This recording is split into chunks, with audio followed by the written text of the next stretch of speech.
So, okay. Where were we? So this is our first episode that is sponsored. If you follow me on Instagram, I did a deal with Monster Energy, and they so graciously helped us be able to create these how-to videos so that I don't have to hide behind a paywall. People don't understand that, like, we're making the knives. Dane, the person behind the camera, is putting on tourists' bumpers because they went bang the fucking lava rocks and fucking all this stuff, and they don't realize like how hard it is to create a YouTube page with great content for free. So fortunately, we were able to, you know, I just might have to do a couple things during the video. Like, you know, where were we in this video? And I'm cool with it. I mean, you know, some people may feel a certain way about it, but if you watch this for free, this is what it's gonna take. So cheers to you. Ready? I'm gonna teach you guys how to make Damascus. Kind of, I don't know. Okay, so here is our billet.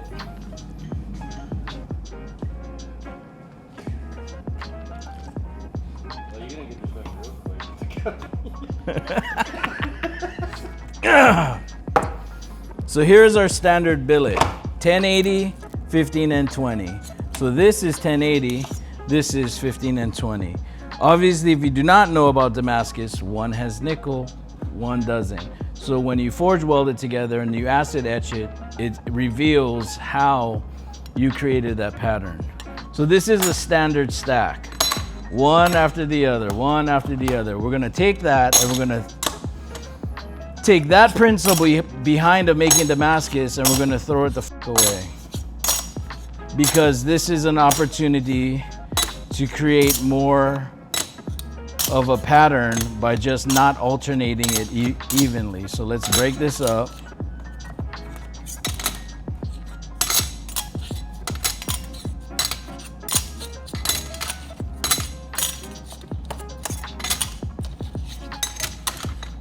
I don't know who stacked this evenly. Okay, so here's our stack.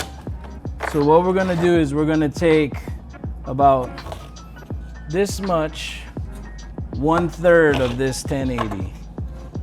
And I am going to use this to, I'm gonna use this to lean it against. And we're gonna put 1 15 and 20. And then we're gonna put 3 1080, maybe. Then we're gonna put one of this. And then we're gonna put 2 1080, 1 15 and 20. Now we're gonna put 1 1080, 1 2 15 and 20. 1 2 1 3 15 and 20. 1 3. No. I mean, kind of, but like, bro, you threw me off. 1. We're gonna do 3, 1, and we'll add this one.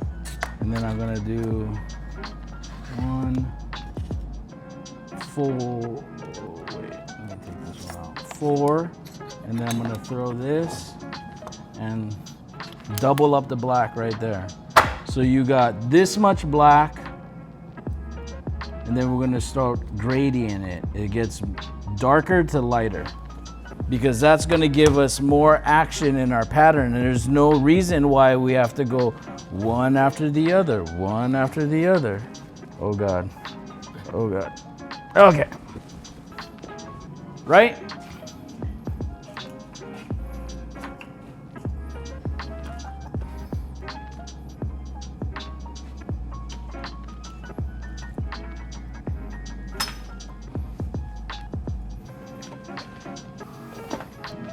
Now, I'm gonna just use my box, Lincoln Electric. You can get it at any whatever. And I'm not even using gas. I'm just gonna use regular old flux core welder, because it doesn't matter at this stage. Now, this is not a welding page. I am not a great welder, so like, don't be judging me on my welds. I'm like cockeyed. Can you say cockeyed? I don't even know if you can say cockeyed. Oh, you don't even know how to weld. No shit. Huh? You want a welding page? Go to a welding page. This is how to forge weld, not how to weld. All right. What do you know? This is my glove.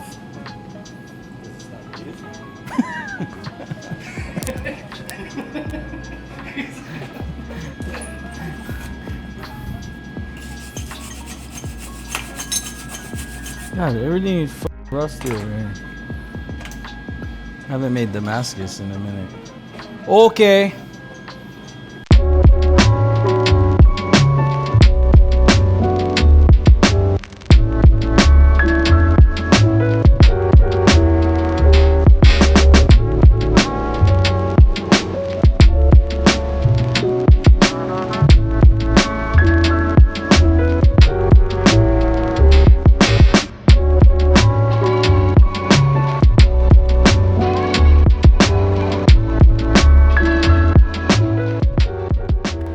Argon or mixed gas is insane in Hawaii, bro. It's like 4 times the price of the mainland. So if you don't like my flux, go buy gas. It's the same thing. Go flux yourself. Go flux yourself. No, but you know what I'm saying? Like, it don't even matter. Oh, I think I got burned a little bit right there. Oh no, I didn't.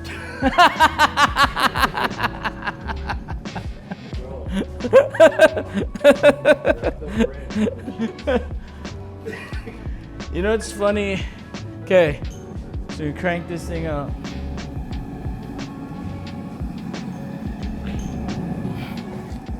Throw this. I hope this fits in here. I didn't even look. Oh yeah. Throw this bitch in there and bake it. The funny thing about Monsters, they told us that we didn't even need to post, like, whatever, you know what I mean?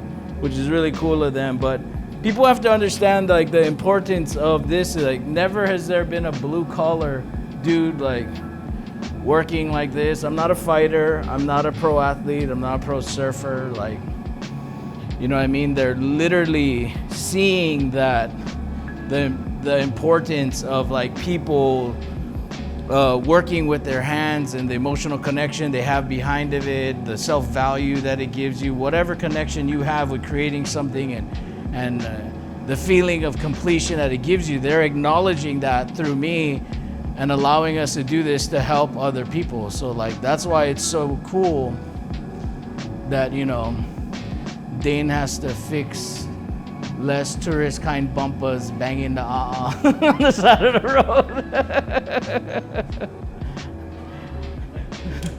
Huh? What was that 51st date? Like, F you, my sister gotta clean your hotel room.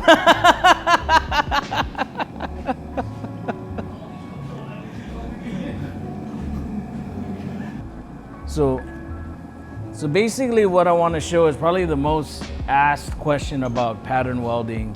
And so we're going to do a very simple pattern weld that I think a lot of people are confused about, and we're going to tile it. And so basically we're starting out with a stack where 1/3 is black. So this is all black. And then we have our gradient for that color. So what we're going to basically do is reduce this when we forge weld it into a roughly 2x2 square. And so it's gonna have all that black up on the top, and then we're going to have this. So what we're gonna take is this black, and we're gonna rough this in like this. So basically we're gonna re-square it like this, so it's like that. And then we're gonna flatten this side and then re-square this, so that basically you end up with a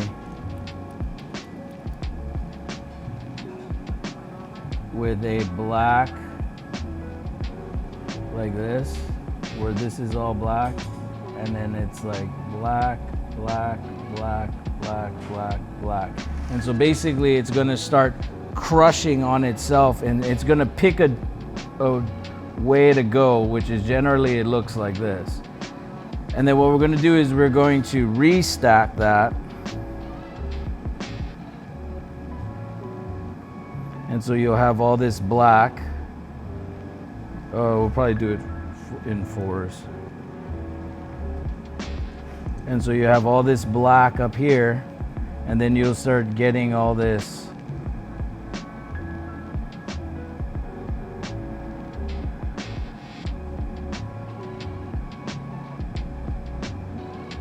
and then when you crush this down, back down, you'll have this black, and all this will slowly start to crush.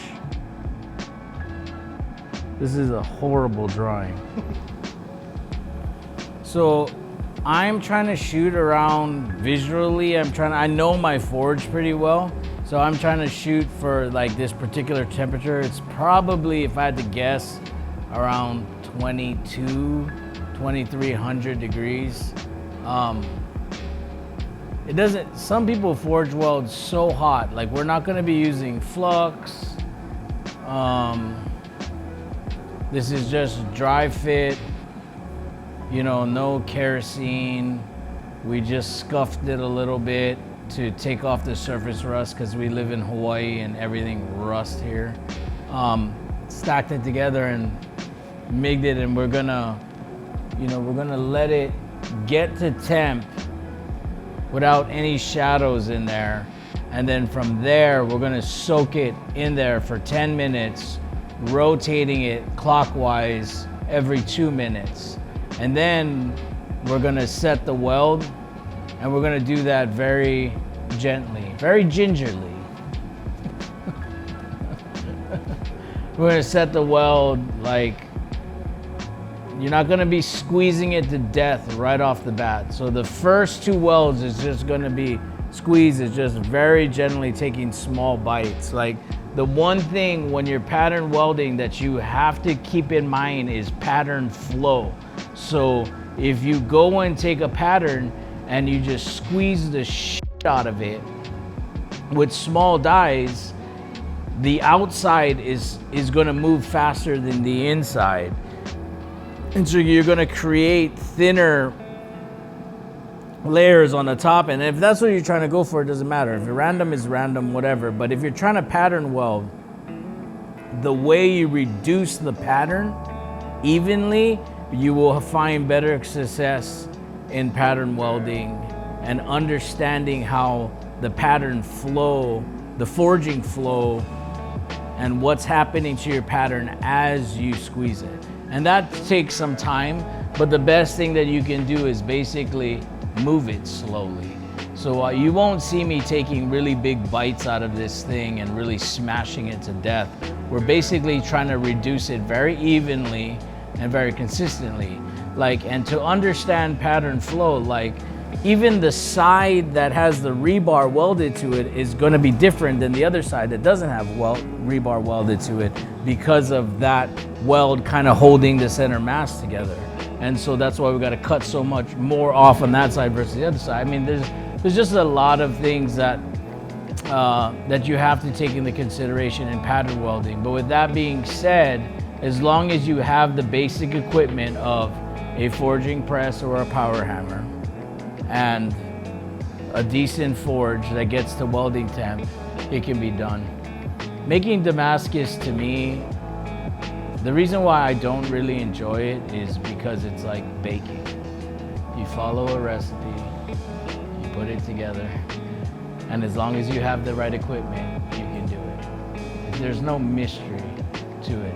As long as you prep and clean everything, and the number one issue is remove oxygen from the steel, it will weld. There is no secret to it. The secret really is remove the oxygen. That's it. And so that's what we're gonna do.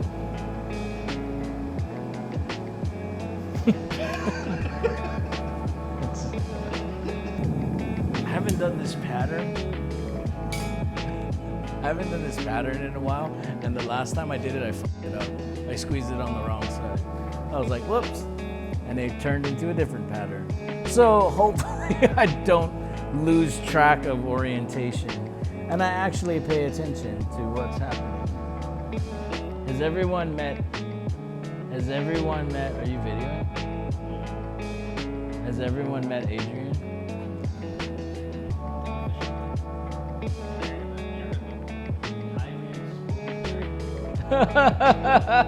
Come on the inside. Once again. So everyone, this is Adrian. He just decided to wear his 10th Planet shirt so that everyone can give me shit. Oh, I thought he was cool until I saw the 10th Planet shirt. Jiu-jitsu. I mean, if you want some, go get some.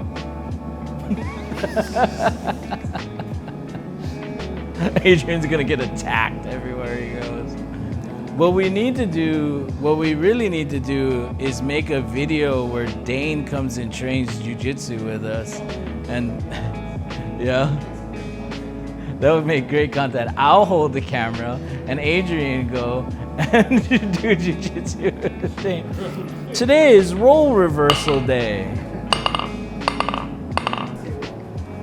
No, so here in Hawaii, they say it's not proper English if you say, we say everything is can, try. Everything is like, can get one, what, I don't know. I can get one Hawaiian plate, lomi, max salad, poi, mix all that together. Chili pepper water. Like, you just imagine if I went to a place and was like, may I please get the Hawaiian plate with Kailua pig? They'd kick your ass out. You know what I mean? I don't understand the difference. Can. Try. Try wait. Huh, Dane? What would you say? That's how you talk, yeah? You go Hawaiian restaurant and you say, may I please?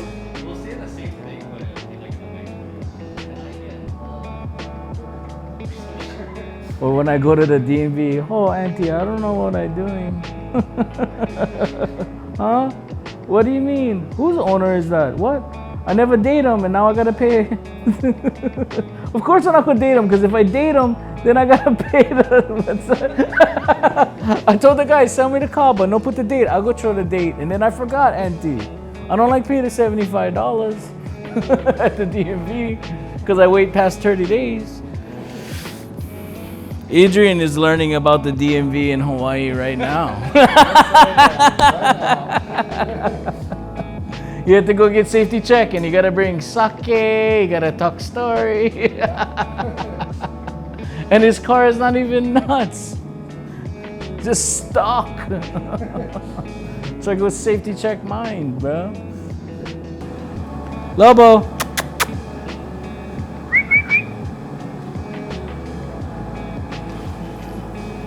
Come here. Come on. Oh, Lobo. Are you making Damascus?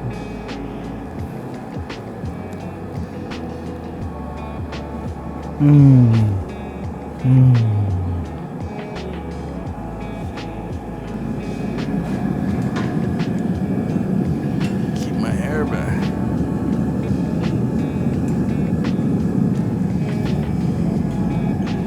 Yeah. That is it.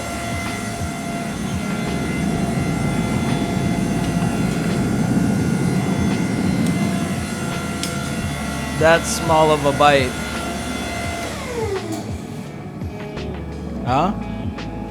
You just want to like close it up, let it soak, let it work everything out of it.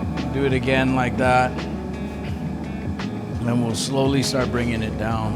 It's pretty boring.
Okay, so now we're just gonna squish this thing down and start turning it into our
And that is Dallas. No. Hey, look. Look at the way that it's puckering up, and then look at the bottom. Look at the lips. Got him.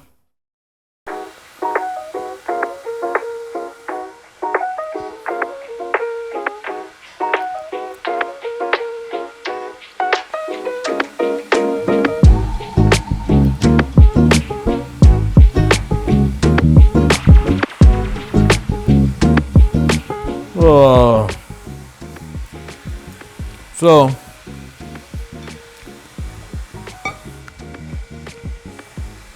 can you see that? You see the way it make it pucker? Oh. You see it? It's like how we drew it in the picture, right? So let's cut the end off.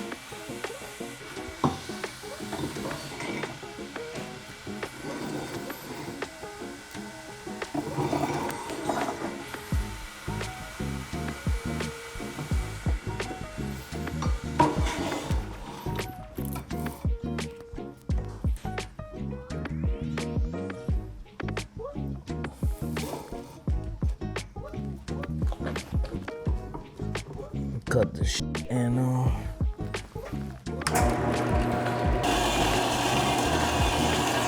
Should I put some acid in that little bucket, Adrian? Bye. So we're gonna grind the end so we can etch it and see what we got.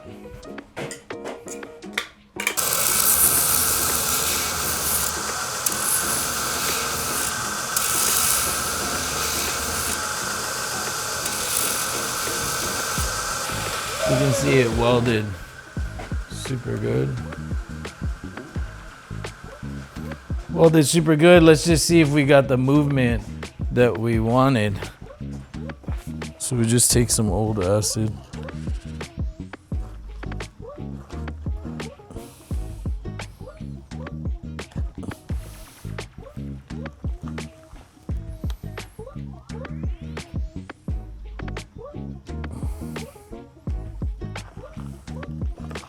Hold it. What acid is that? Hold that in there. Is it concentrate? So you see how we got black and then the silver.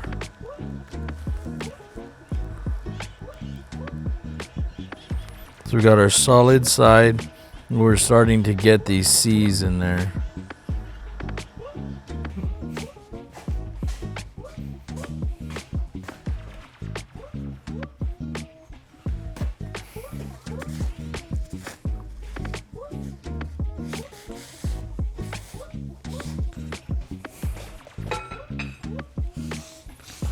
Okay, so we're going to measure it. So we're gonna cut off probably to here. What a waste, but such a lie. So about 18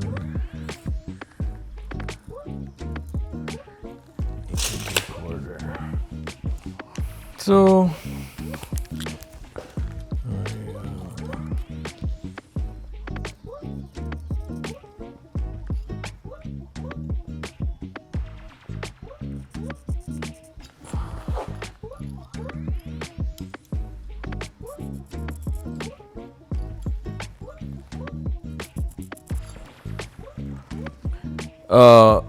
so one of the biggest issues I have is not cutting off enough. Because I'm like, oh, I'll just cut off this little thing, and then this little thing keeps rolling and rolling into the pattern, you know what I mean? And so like, it's one thing that you gotta kind of do is just kind of take enough off, not too much and not too little, you know? Yeah, I mean, you just don't want to No, it's just because you're just like, it's all, the pattern is not the cleanest on the end. It's like better over here. If you don't leave enough, I don't know. It's just, don't be cheap like me. Because I'm cheap and I'm like, Because I look at this and I'm like, this is all I need to make a knife. So I lost the whole knife. Great. And I have to ship all the steel here and, you know. So it's just, you get cheap, you know.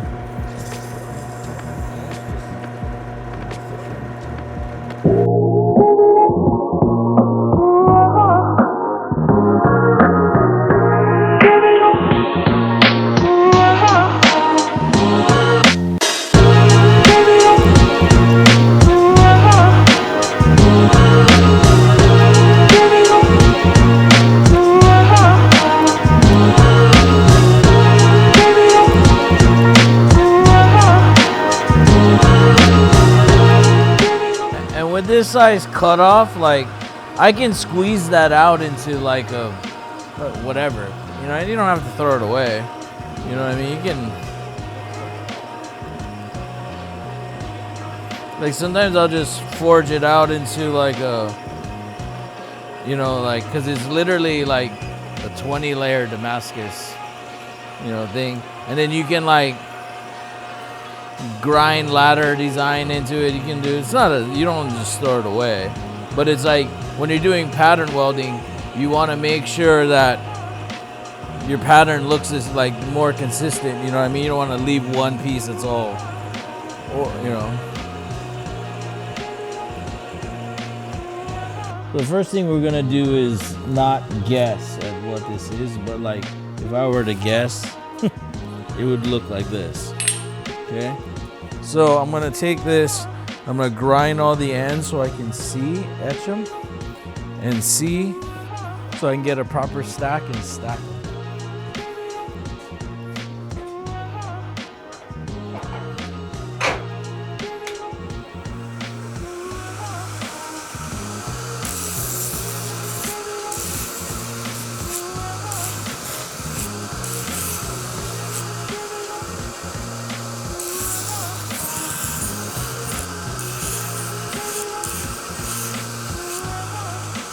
We're not grinding it to like a high polish to like really see the pattern, because there's not much to see.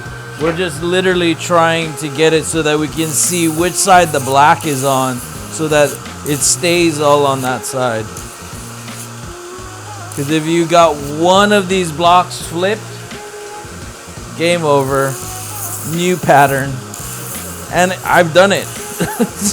Dude, I've done it a lot, where I'm like not, you know, paying attention, and I'll mess up. But I mean, that's the cool thing about Damascus, you can just turn it into something else, you know.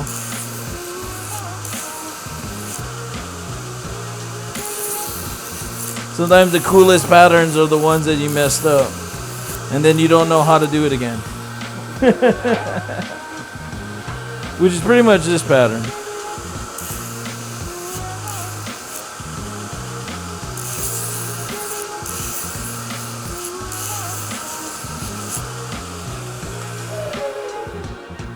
Dang. There's something in my sock. Oh, wait.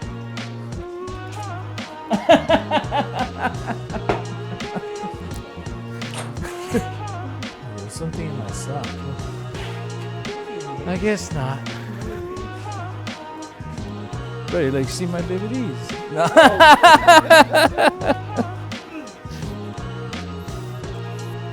Okay, so etch that one side, see? Etch this side. See, look at the difference with the, see how like when you just dilute it, like it just shows a little bit better. Yeah. Okay, so real rough etch. So now we know this side black, right? To that one, to this one. You see, yeah. See the thing? It didn't get as much of a pucker as I wanted, but keep doing it until it smashes down.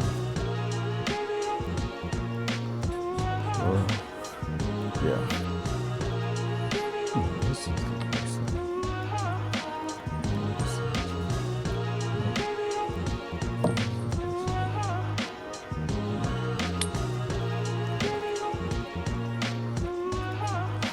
okay, so now we're gonna mark these.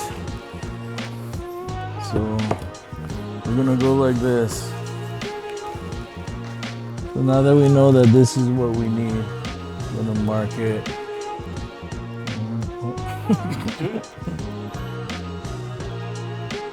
One. Mother.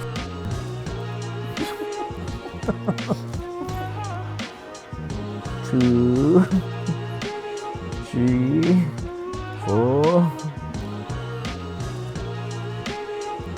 And then so Adrian's basically gonna surface grind this inside joint, this inside joint, this side inside joint. And that's it, because we're trying to remove the least amount of material. Then we're gonna tack it together before it's welded again.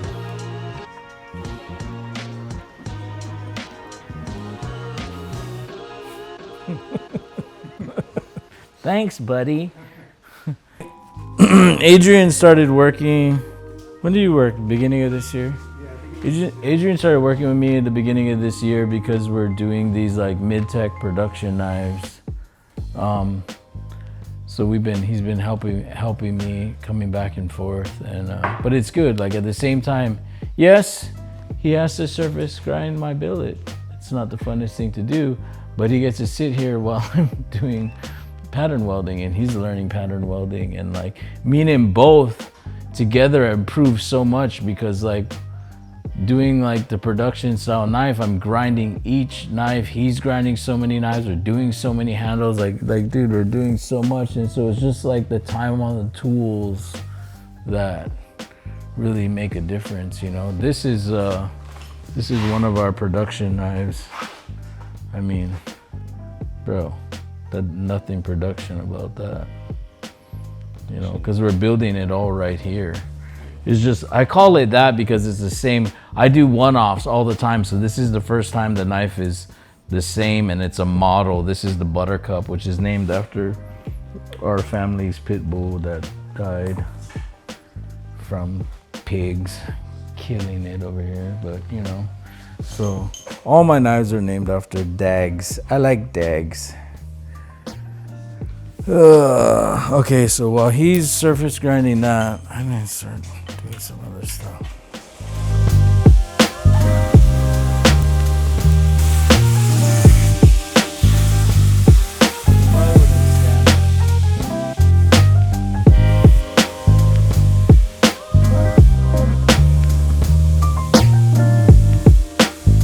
So when I first started my career, I never did Damascus, because like I wanted to, like, I was really into reclaiming material, doing brute to forge, that kind of thing.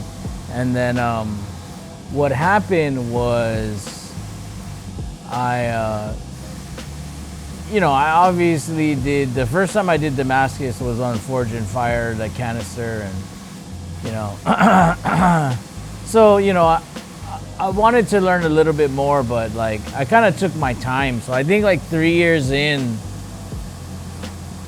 I wanted to break into chef knives, you know, because I cook and it would be cool. So I made this chef knife for my buddy. He wanted a chef knife. It was whaling, and then he got it and he tried to cut an onion, and it just like smashed the onion. And we couldn't stop laughing, and that's when I realized that chef knives are different. And so, you know, then I started following this guy, Mareko Malmasi. Everybody was like, oh, Mareko's the best chef knife maker, you know. And so, but he also is really well known for his Damascus. And so I met Mareko at Blade Show the second year I went, or I don't know if it was the first year I went, but I told him, I said, hey, like, let me buy your ticket, come down, we'll make some chef knives. And you know, and you know, at the time I wasn't the most liked person like probably in Morocco's community. He did get a lot of shit for like coming over and helping me and teaching me, but like, you know, because I was like really unknown. I was just this guy that came along, and I already had like 100,000 followers, and people were like, what, you know, and my knives truly weren't that great, you know what I mean? Like, dude, I mean, we all start somewhere. Like sometimes I look at the knives and that I've made, and it's like, I think those knives are going to be worth the most because they're just like so shitty. It's crazy, like, but that's the journey, right? Like that was the best to my ability then, and then what the best of my ability now is different. But you know, Morocco came down and we spent 10 days together, and he taught me how to pattern weld, and he taught me how to make knives, and I still use some of the same process of his style Damascus making to this day. You know, it's been pretty much fail proof. I don't use flux, you know, and it works for me because I like to forge out my knives after.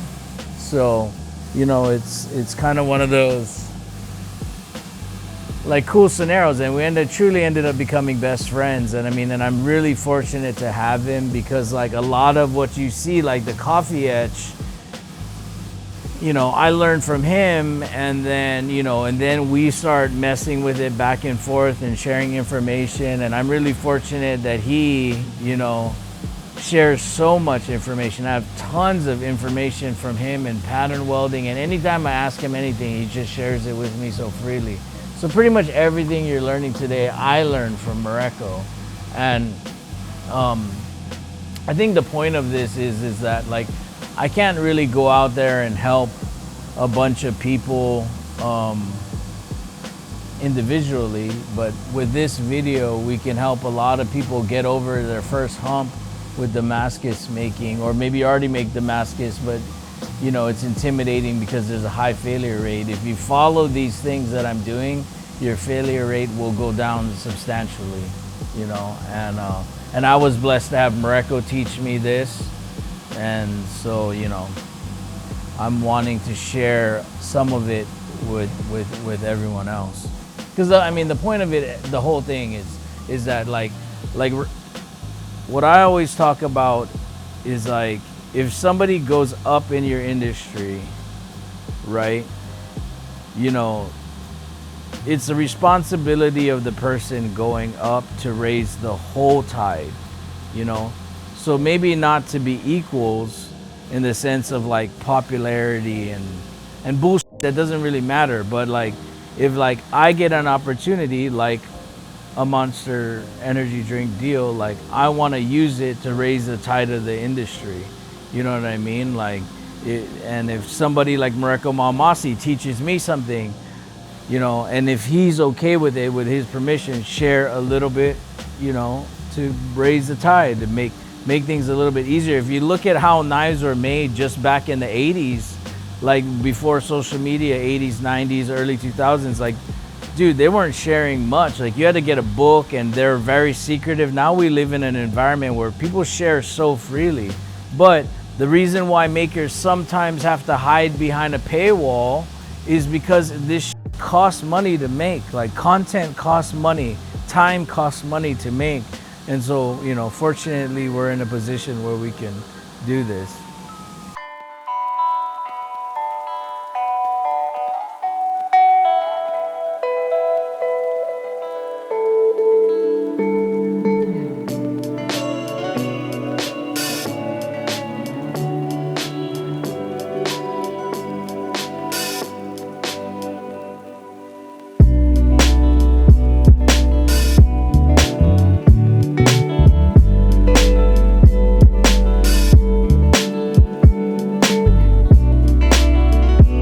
Cares? Watch how my fall apart.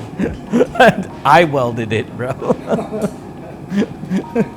Bryan didn't weld it. I want to get like a meme of a bird flying in and going, and then it's my weld. I mean, high carbon is already hard to weld, but it just makes that I just suck it. I mean, dude, I've welded like on car fab like my whole life, but it's like, you know, it's like gas and everything's clean, like just then you just stop caring when you become a knife maker. You know?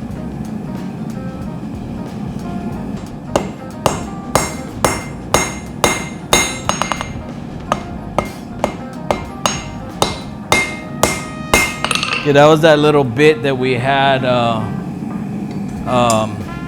that I cut off. I'm gonna try forge it into something later. Now we'll put this one in. Woo!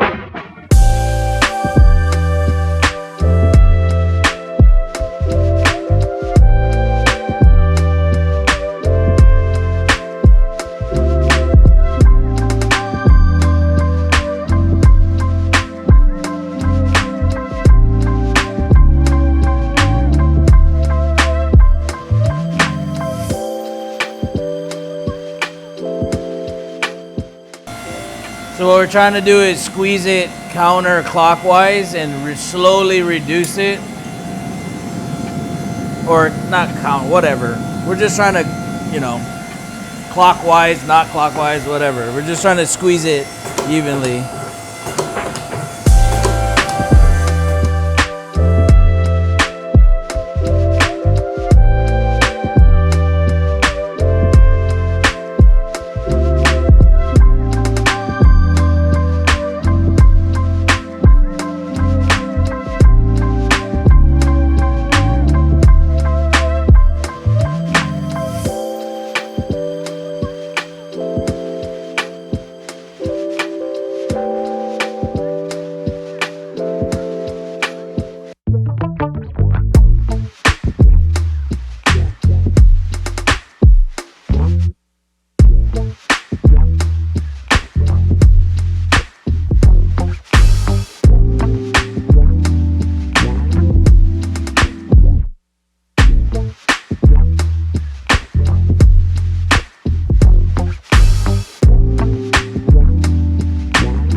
So I didn't cut off, I gotta cut off a little bit more, but we're starting to get it.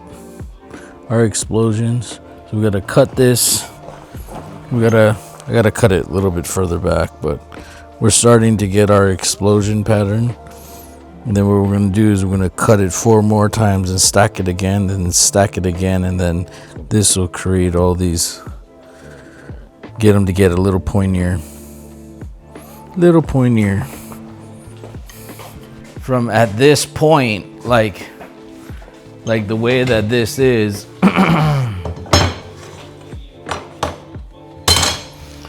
at this point, the way we have this, like you could stack it in 4s. There's a lot of things that you can do from this point. You know, we're gonna continue on with this same style, but at this point, you could weld it in a 4-bar. So you could do this, and you have black on both outsides, and this explosion pattern in the middle. You could do a lot of things with just that basic technique. But we're gonna keep going and making this pattern a little smaller. Get a little bit more activity in it.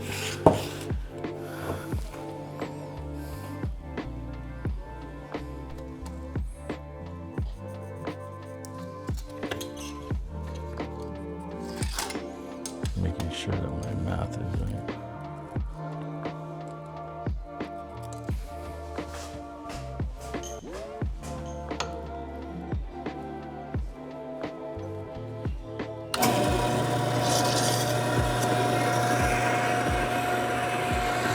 They want to try to use this to machine the face. It's the fly cutter. I know what the small one. But everybody doesn't have one of these, so I'm gonna just show it the way that.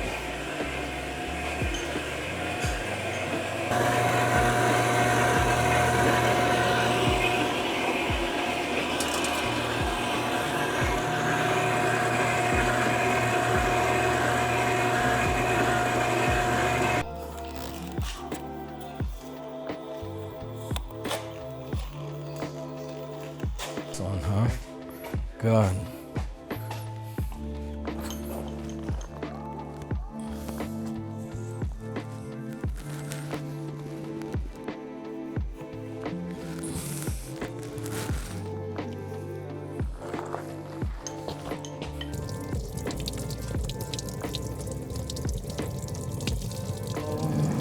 I mean, it doesn't really matter how you stack this pattern, you know? It's just the steps, right? In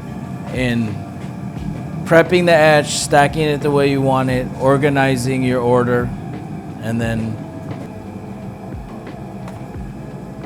when you're feeling low, you can feel the glow. I just need a rebar.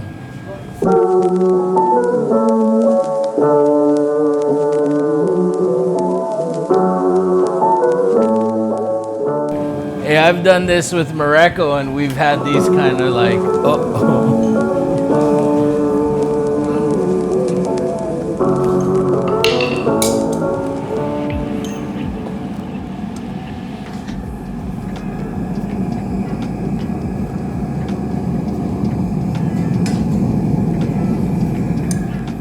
Me and Morocco did one, we left one whole piece out, like one whole billet out. Like, it was supposed to be like a 5 stack, and we only had 4. We're like, what is this extra piece?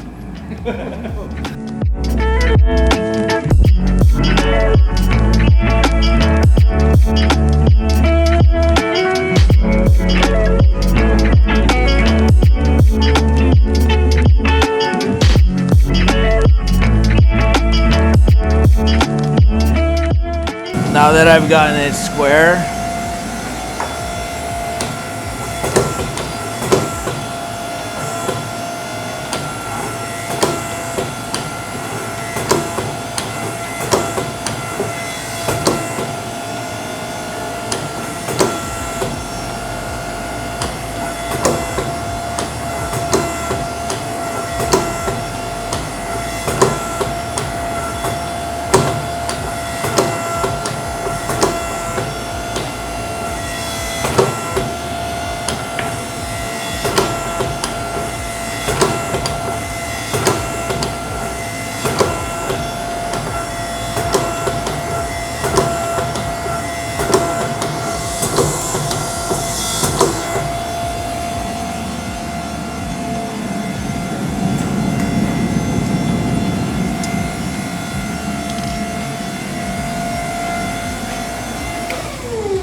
now we put it on the bias.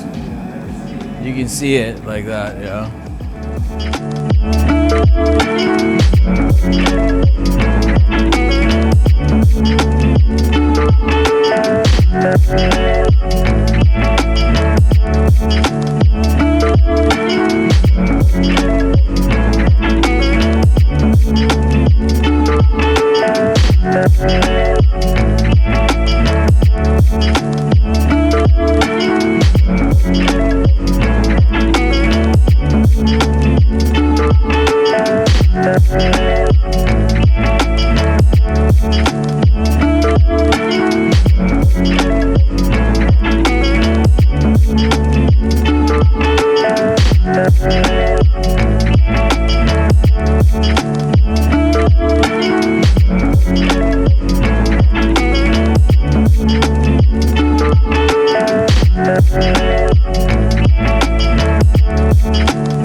Two more times.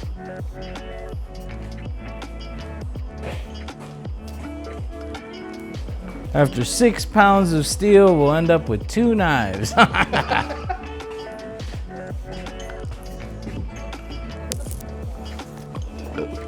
can shut that gen, please.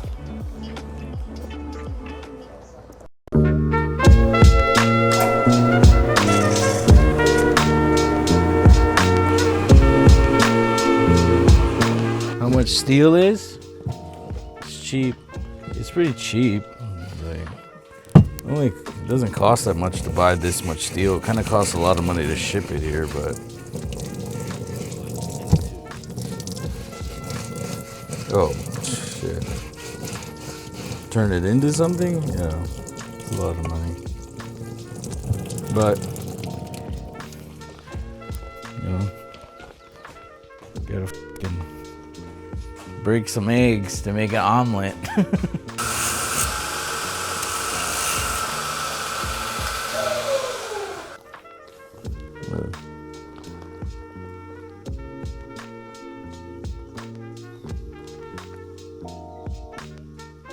And that's the end cut. You see it? Huh?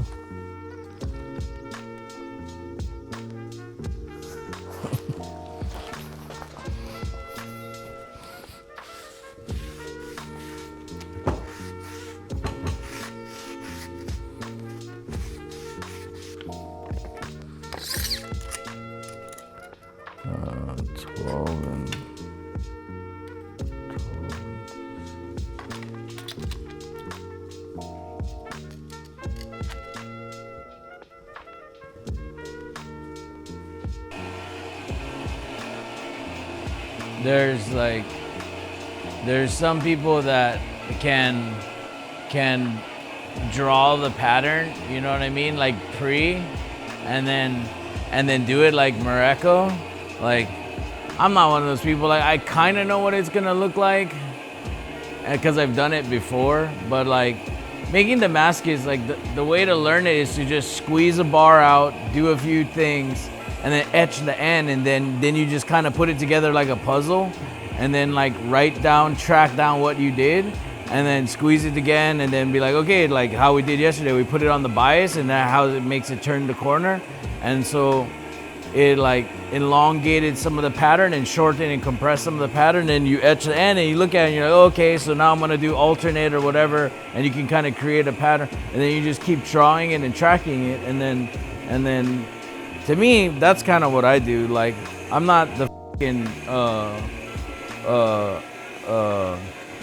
leave that there. I'm gonna stack that bar like that, but like, I'm not the dude that's like fucking, you know, like whatever Renaissance man that Morocco is, or all these other guys are. Like, I wouldn't say I'm a big Damascus dude. I don't really enjoy making it all that much. But it's fun, and the reason why it's fun for chef knives is because chef knives are pretty boring looking. Like, you can kind of make them cool looking, but they have to function. So they have to have a particular, stay within parameters of function. And so the way you can kind of flashy it up and get more money is with that, you know what I mean? But it can be fun. I just don't have that inside of me that wants to create the first pattern ever done in the world like all these other guys. They always are trying to constantly create something that's the first. And one of the things I realized in knife making, or everything in life, you were never first. Somebody already had done it. Doesn't matter. If you go back and read books, like not just Google things. Like, if you go back and read books, there is like jelly rolled Damascus, like muzzle loaders, like jelly rolled Damascus Mosaic. So when you look at the barrel really closely, it's all jelly rolls, like facing like this, all the way around the barrel. And then it's got a hole in it. It doesn't even make sense how they, without modern equipment, how did they do that, It's crazy.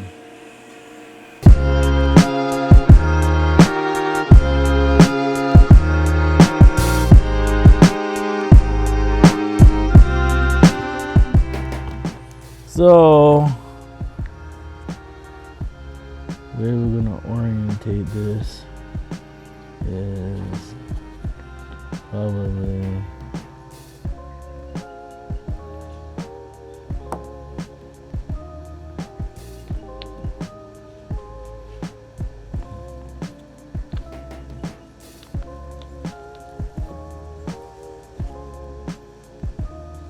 like that.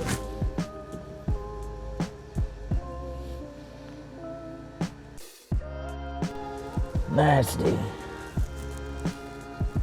Because the only way to unorientate this is to do like that, which I don't think it looks good. I think it looks good like this. Yeah.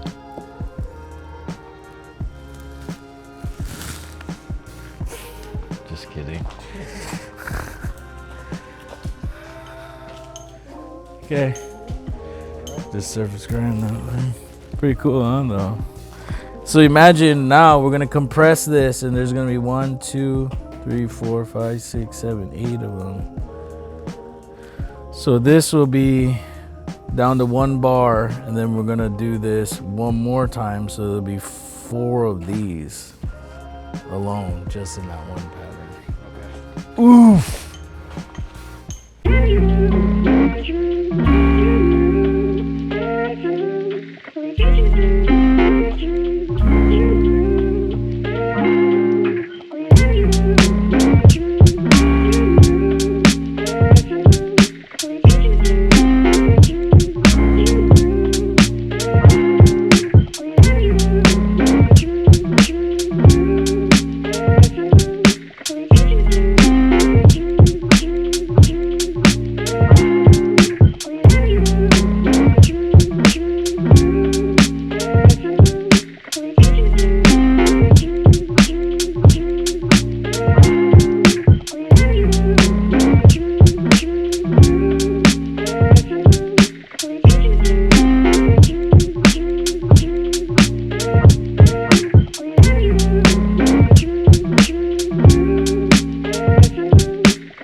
Sometimes I forge it like this just because what's happening is the billet's getting out of square and it's slanting. So if you tilt it this way and you push it that way, it kind of resets the slant. So if you see me kind of like tilt it over, and the reason why I'm doing that is because this plate is moving, and so it's like making it slant. So you just gotta adjust it. Because I don't use like re-squaring dies, it really teaches you how to use flat dies, you know?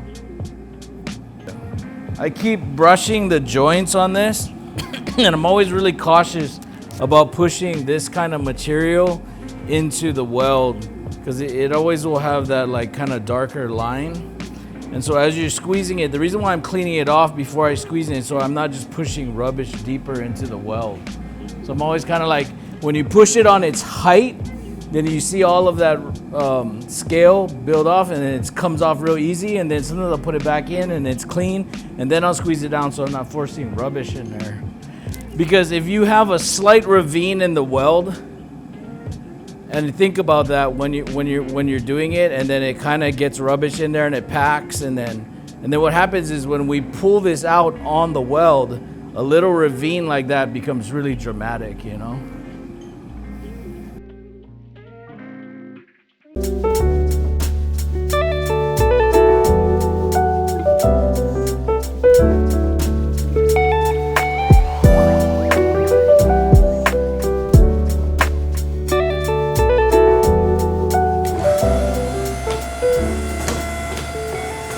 It's really important when you're squeezing Damascus to take small bites. You want to just, because this is so much surface area, yes, this thing is 25 tons, but how much tonnage is divided amongst these plates?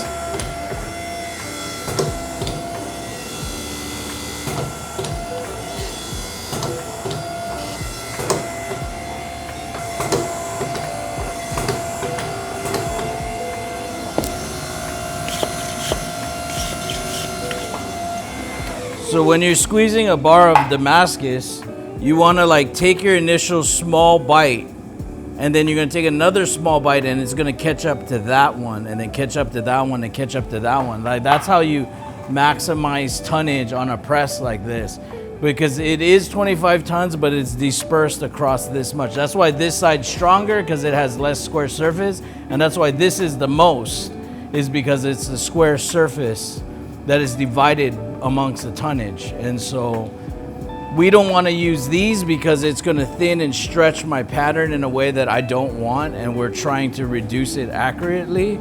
And so that's the point of taking small bites. You can physically see it in the video that I'm taking small bites and letting it catch up with itself, and it makes it go out versus just spooge out like that. I don't know if that's a word.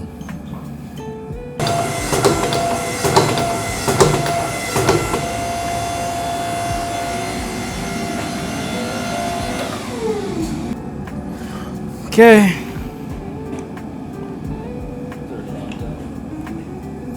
One more round. Yeah.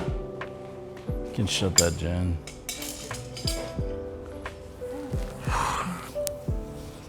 Now you know why they cost so much money.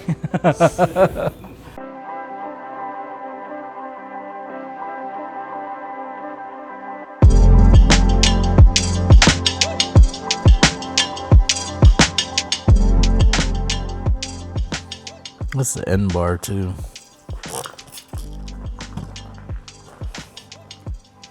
Looks like that's good.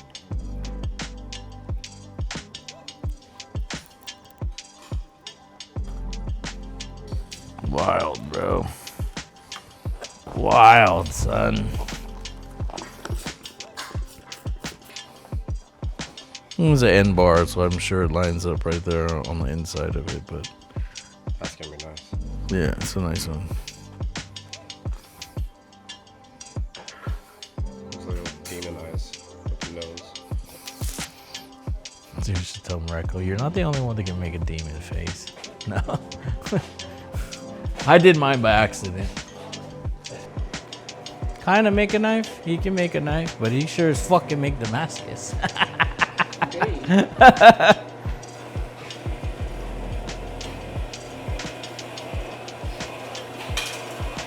So Bryan is a welder by trade.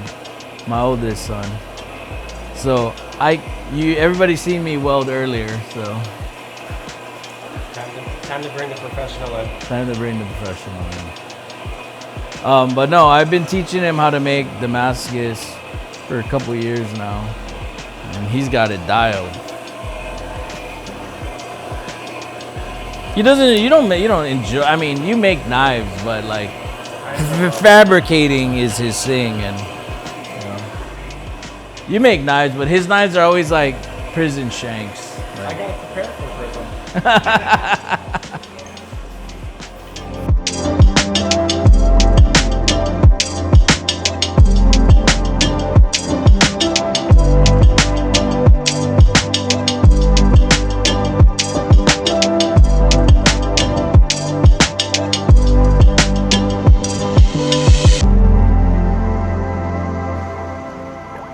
Oui. Blah bloom. It's just honey.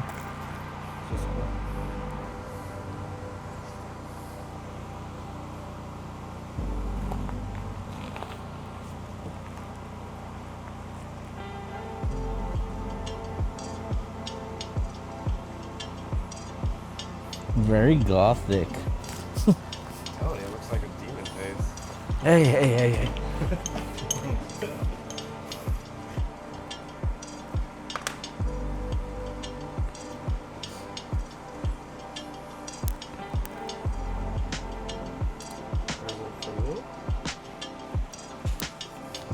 So the first step Brian's gonna do is he's gonna bring that rough off the scale with 36 grit, and then we're gonna go to a flat die and we're gonna hit it with 60, 80, 120, and 220 until it's dead flat and it has a really tight surface, and then we're gonna MIG the outside so that it's tacked together. Then we're gonna grind the sides of it so that we can TIG weld all the way around this whole thing and basically canister itself.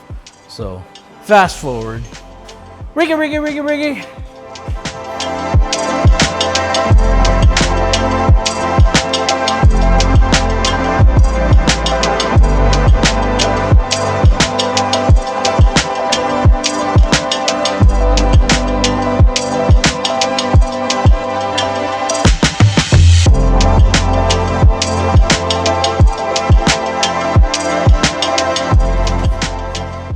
These are both good right here. 120, 220.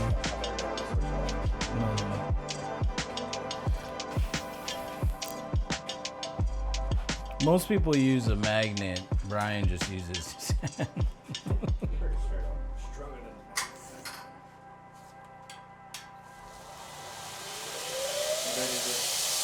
Huh? 120. This is 80. Oh, 80. So if you like your fingertips,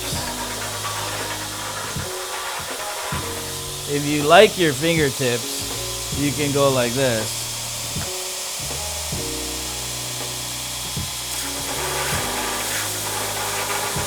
But I know why Brian doesn't like it, is because when you take it off, it leaves that shit all over it. That's why you just use your fingertips. That's exactly why.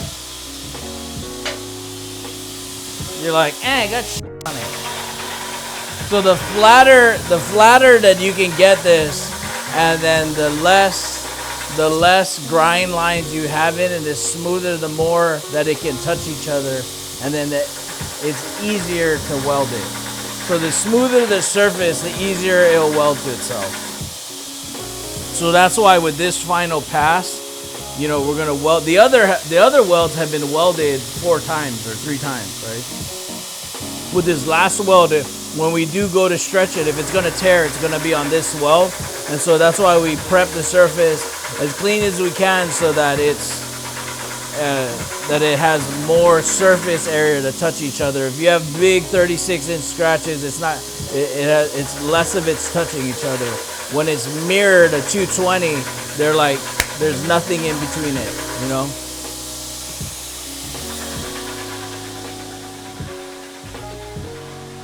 And dip down. Right.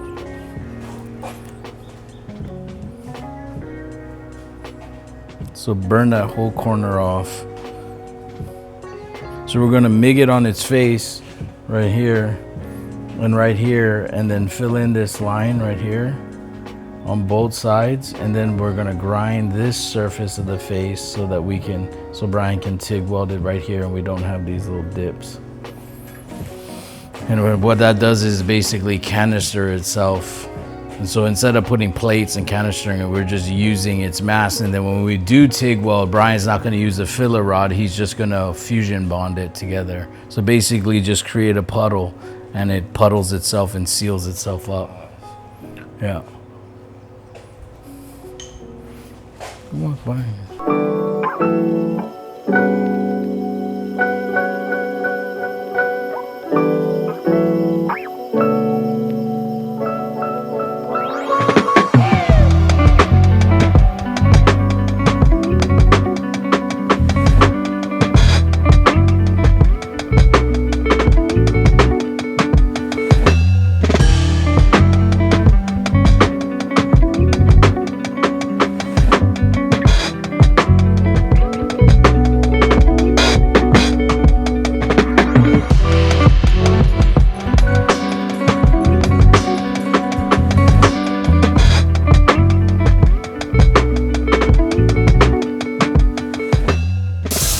Really, the way to do it, if this is not hot, is like.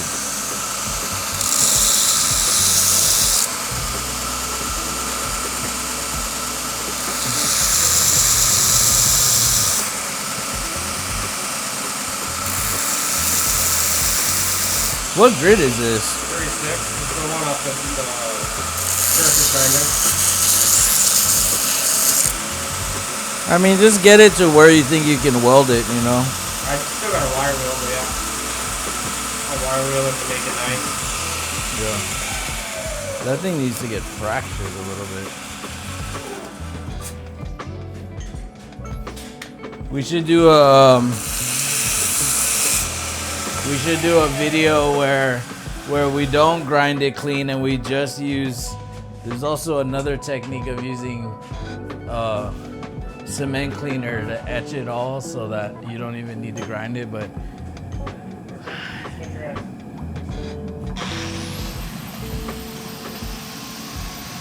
I've done it with Peter. I've done it with Peter, and it came out fabulous with Peter. Then I did it by myself, and I had some weird issues, but got it to go after a while. But pretty cool because you don't lose any pattern or any size. No, I don't want to do that. We'll do it with Peter. Go to Peter's house and do it. I don't want to do it by myself. It didn't work when I did it by myself. Yeah, I think it's phosphoric, or one of them. I don't know. Yeah.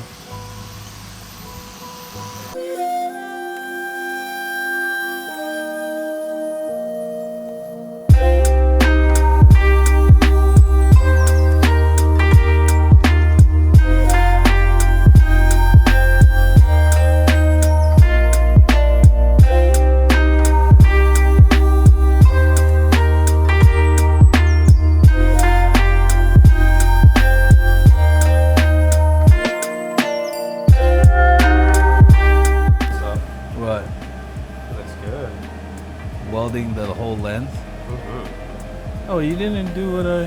What? Oh, you did. You did weld that. Yeah, that's why it's so flat. Yeah? It makes it so much easier. Right.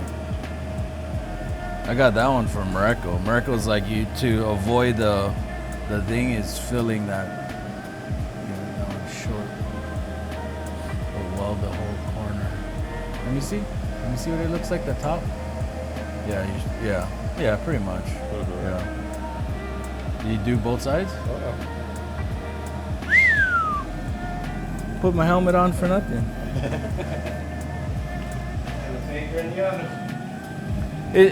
For me, one of the points too is like, it's funny, like my kids don't have to make knives, but they're all gonna know how. There's no sense in me doing all of this and like, let's say I die and then they gotta watch a YouTube video to figure out how I do it. No, it's good for them. Like, he's good at this. Maddox is good at another thing. They don't have to be capable in all of it, but each one of them has their own kind of thing that they do that they're good at, and then if they want to go deeper, they can go deeper. But like, his thing is fab, and so he helps me with the Damascus. Maddox is like finishing, like hand finishing. He's starting out with hand finishing and stuff like that. And then when Huda's old enough, he's gonna do something. They're all gonna do something just so it doesn't die with me. You know, when my great-grandfather passed away as a famous blacksmith, because he never showed anybody, it went generations, no one did it. You know, like his son, my dad never did it. And then it took to me to do it. And then hopefully, you know, that's the whole point of it, is that they know how, you know. They don't have to do it for a living, but Definitely know how. Definitely know how. All that steel, and then it goes like this, yeah? Beep, beep, beep, beep, beep. But now I just turned it into gold. It's worth its weight in gold. But you know, with coming to Damascus, there's always gonna be failure, right? Like, you're gonna have some failure, you're gonna have some things.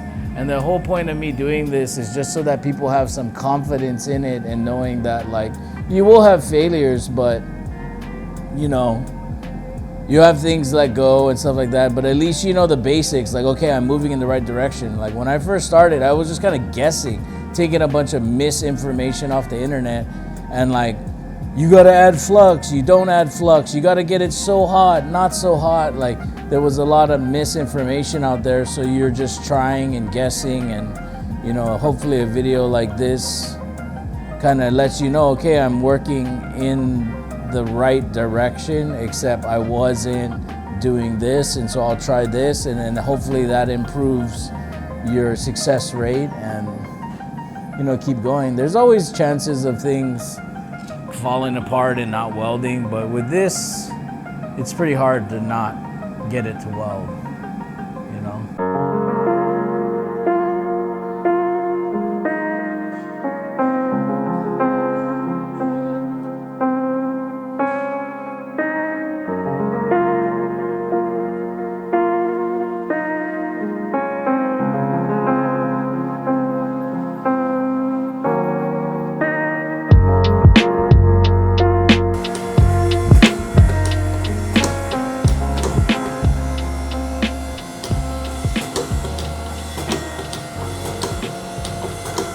But you see how even the layers are?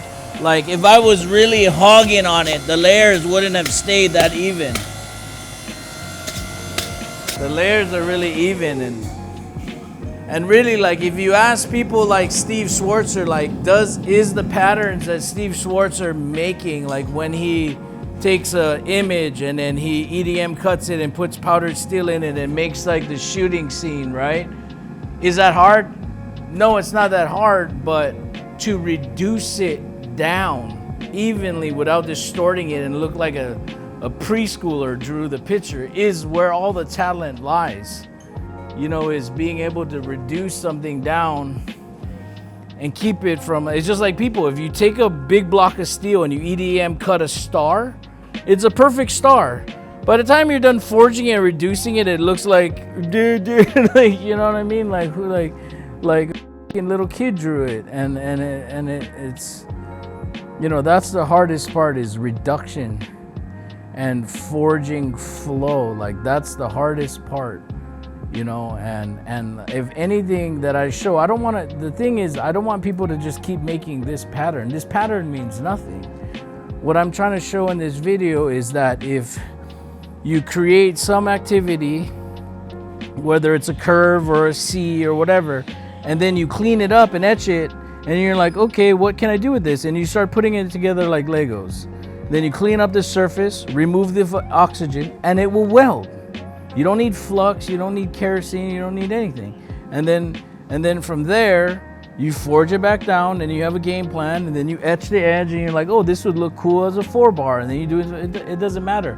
It's to your imagination. What I'm showing you is the process of cleaning the surface, and then stacking it, tacking it, removing the oxygen, and forge welding. That's all I'm doing. And so, you know, it's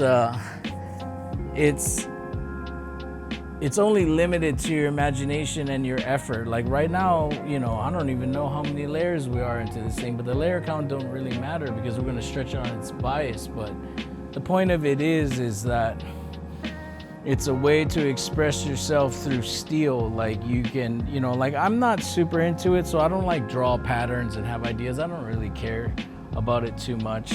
I like Damascus, but really making Damascus is easy in all aspects. It just takes patience. It's almost like baking. It just takes patience and accuracy. But the real challenge is grinding it nicely and etching it. To me, all the issues I ever see with Damascus are in the etch, not in forge welding it. So, you know, I mean, you know, it does get a higher price tag, but it also creates a lot of, I mean, we've been forging on this thing forever, you know what I mean? And this is, to me, this is a very basic one. I mean, Morocco just did one with 30 separate billets. Like that's insane. But the thing is like, I'm gonna show you the basics of putting together things. But if you have interest in developing a pattern, go reach out to Morocco. That's who I learned from, Morocco Malmasi. He's the master of it all. Everything I know about Damascus is from him. Go sign up for his Patreon or whatever he has, and sign up for his classes, because that dude is so in depth and so detailed. He's the one who knows. Like, I'm not really known as like the Damascus guy, you know what I mean? But this is my thing that I wanted to do is, you know, and people are probably gonna be pissed. I gave away a lot of secrets on this video that, you know, so, you know, but a lot of people shared freely with me, and I want to share freely with everyone else. And I think that that's how we keep, I'm not afraid that you're going to rip my pattern off, because that's not the only pattern that I'm ever going to make. I don't care. Nothing is original. You know what I mean? I'm not going to run out of new ideas because I just gave you my last one. That's why I share it. I don't care. You know what I mean? And hopefully that's why you subscribe, and that's hopefully you support this page, is because it's all about just us bringing each other up, you know, versus like, because, you know, it's, you're going to create something different than me. So it doesn't matter.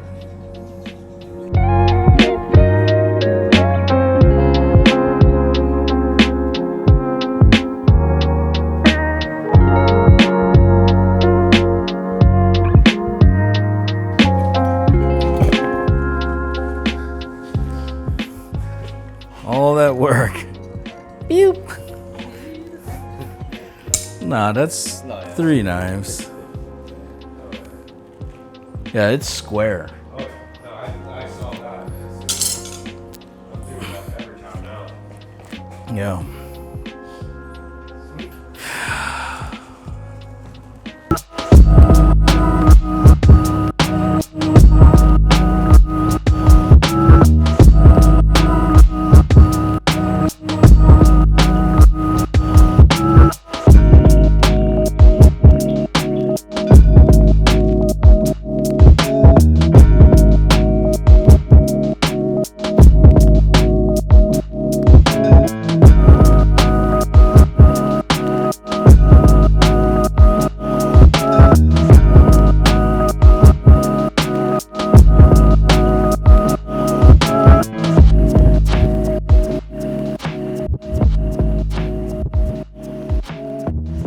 So that's the end of this video, and I hope that what people get from this is not to just try and copy what I just did. I mean, you can, I don't care, it's the highest form of flattery, but what I'm really trying to show is just some basic standards of which that you need to kind of follow to get the Damascus to be of quality and to stay together. and to forge weld. From there, now that you know the standards of how to prep steel, how to get it to stay together, how to forge weld it, now it's an endless. So I'm so interested to put this video out and see what the younger generation is gonna do with it, because like, if we didn't have this kind of content, you would have to trial and error for a couple years, right? And like have Damascus fall apart and be like, why did it fall apart, and do a bunch of R&D. Like now I just showed you how to get it to stick. There's many different ways of getting it to stick, but this is a fail-proof way. If you follow it, it will stick together. And so now this generation can focus on, you know, crazy they can just take their imagination to the limit, right? You got I don't even know what they're gonna do. I'm not a very not a very creative person when it comes to Damascus. I don't have that much interest in it. But, you know, the fact is that, you know, I'm probably gonna get some shit for showing a lot of what I showed, because, you know, it's a lot of trade secrets in some ways not. But I just want to help the entire community and the people that were struggling, because when it was done for me, it made such a huge difference to have the confidence into moving forward. There's a difference between guessing and trial and error and R&Ding, and then knowing that this is the right process. Hey, knowing that this is the right process and pushing forward. You know what I mean? And really focusing in on your craft, not your failures. You know what I mean? And so Lobo, it's Caleb. You know, so with that being said, this is what we're kind of doing. We're gonna have a bunch of content coming out. I'm gonna try to finish up this knife this week out of that Damascus, so you can see what it looks like now when you forge it out. You know, but we appreciate everyone following us, and this is the start of a new journey. You know, Monster Energy is helping us accommodate these how-to videos and these learning videos, so that we can, you know, make the internet a better place. All right, I'm done. God. I was just rambling. My brain's not working right now.